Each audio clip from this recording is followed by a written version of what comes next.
Hello, good evening. Today in this video, we'll discuss about the kinetic energy of rotation, and also we'll develop in this process the concept of moment of inertia. Then we'll discuss the parallel axis theorem. All these things, and also we'll solve one numerical based on the parallel axis theorem. So we'll begin with the kinetic energy of rotation. So as you know that the kinetic energy of an object which is moving in a straight line or in a moving linearly, then its kinetic energy is half mv square. But does the same law applicable when the object is rotating about an axis? Is this applicable? Can we write the same half mv square, or we have to modify the formula a little bit for the object moving or particles moving or rotating about an axis? Suppose, for example, if we'll take this is one pen. If I'll rotate this pen like this or like this about an axis, I'll rotate, so it's easier for me to rotate. But if I'll put an axis here and I'll try to rotate about this axis, then it will be difficult for me to rotate.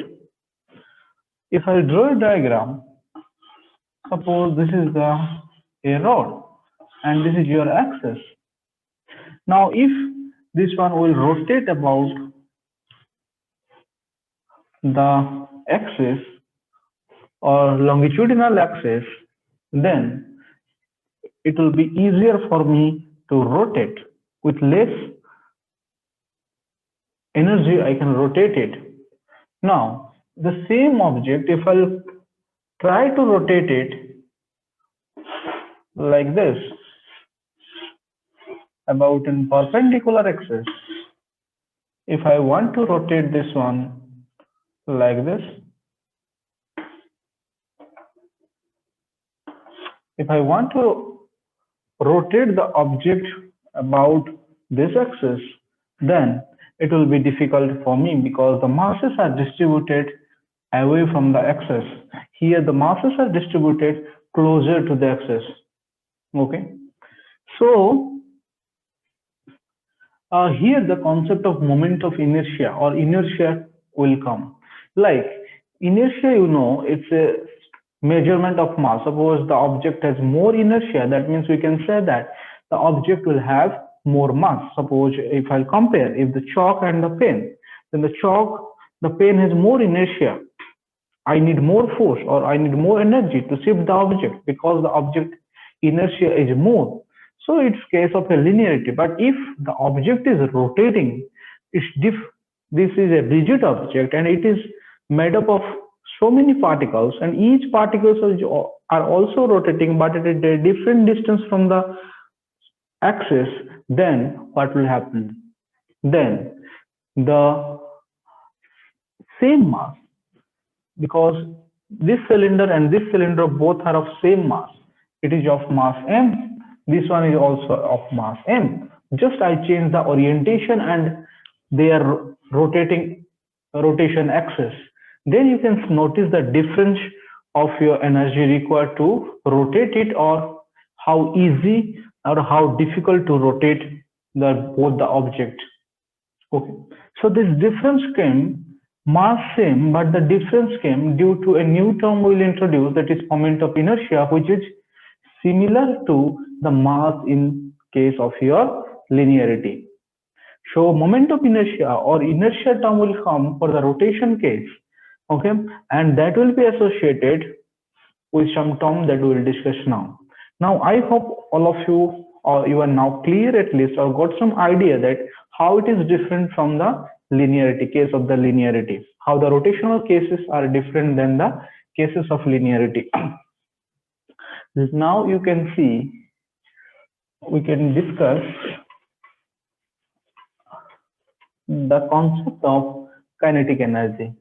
So the concept of kinetic energy for linearity case, all of you know we can write that K is equal to kinetic energy half mv square.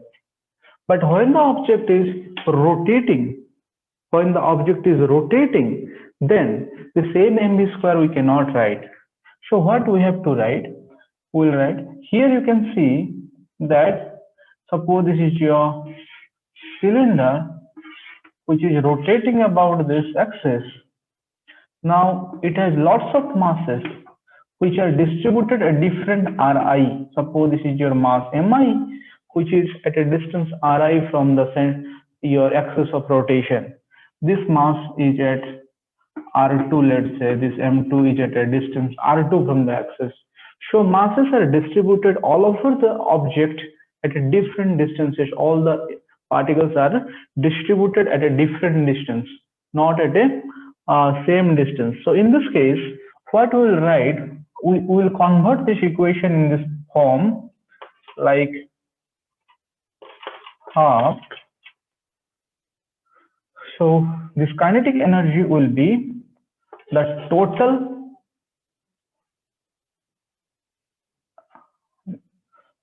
Mi, and this V is R omega. When the object will rotate about an axis, it will have some angular velocity instead of linear velocity, and that we will denote with omega, that you know. So, and the relationship with the linearity case with the omega, the angular case, that also you know, that V is equal to omega R. This is the case you know. V is equal to omega R. So at a particular particle at a distance Ri, its Vi will be omega Ri. Omega is the constant for each particles in this object, is a rigid object. So all the particles will rotate about the axis in same omega. It will not be omega I. So what I'll write V I'll replace with, this is Ri square omega square. V square I'll represent with Ri square. Each particle has at a different distance Ri, but everyone has the same omega because it's a rigid object. All the particles will rotate about the axis in same omega. So what I can write is half summation of Mi Ri square omega square. This term summation of Mi Ri, this is a variable. For each particle it's different. And if we add all this Mi Ri, we'll write half I omega square. This is your kinetic energy in terms of your rotational case. Now just we have converted this linearity to rotational case. Now in case of rotational motion, we converted that your kinetic energy is half I omega square. Here I is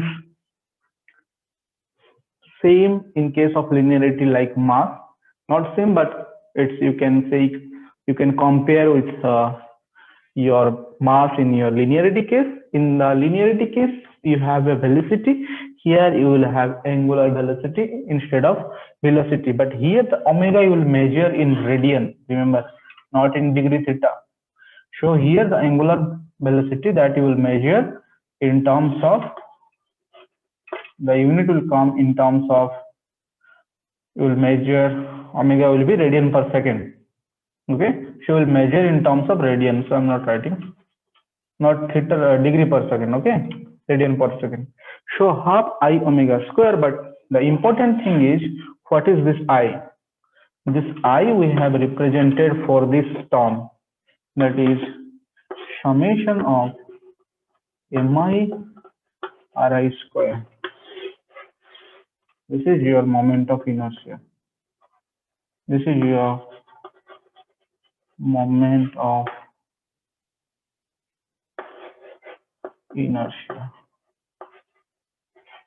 So inertia simply in linearity case, moment of inertia in your angular in a rotation case.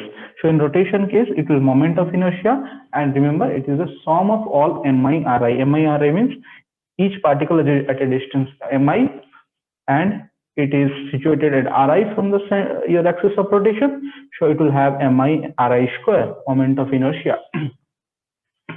Now we have moment of inertia. Now we'll discuss about your parallel axis theorem, and also we'll discuss about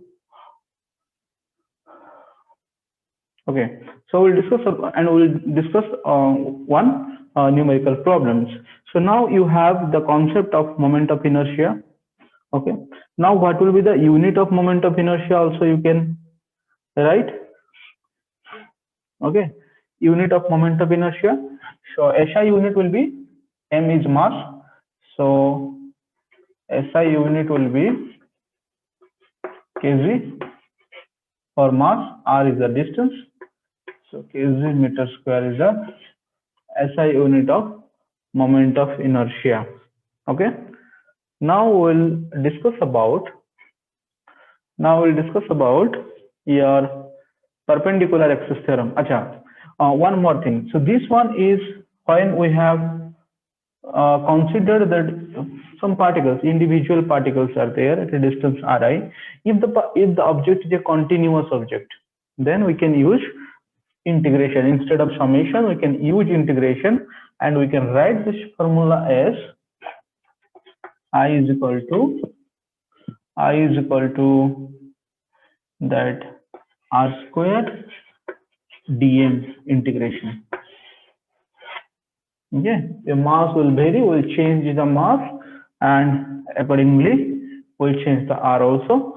So integration r square dm will give you the same r square dm, but mass will vary as the r will change. It's a continuous object. Suppose it's a chalk. This a continuous mass is distributed continuously. So as you will increase the distance, mass will also increase. So we can integrate r square dm.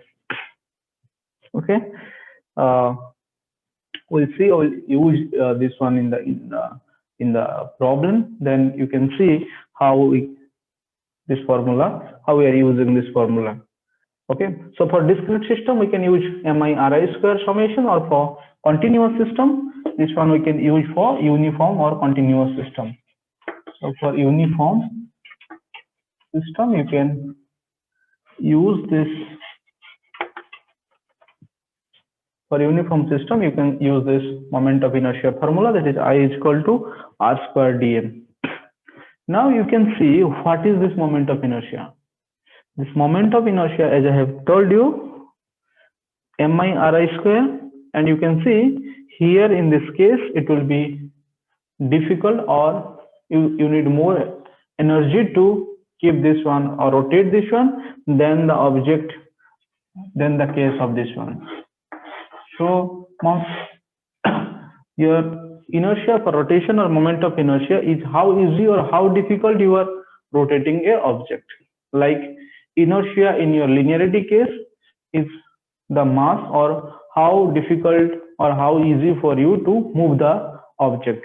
So if the object has more mass, its inertia is more, you need more force to change its inertia or move the object. More energy you need require. Similarly, for rotation case, if the moment of inertia of the object is more, then it is difficult to rotate, or it will require more your energy to rotate the object than the object which has less moment of inertia. Here you can see the difference between these two. Now we'll go for the parallel axis case. So parallel axis case is nothing, just one trick to calculate some problem easily. Okay, so this is your base formula for moment of inertia.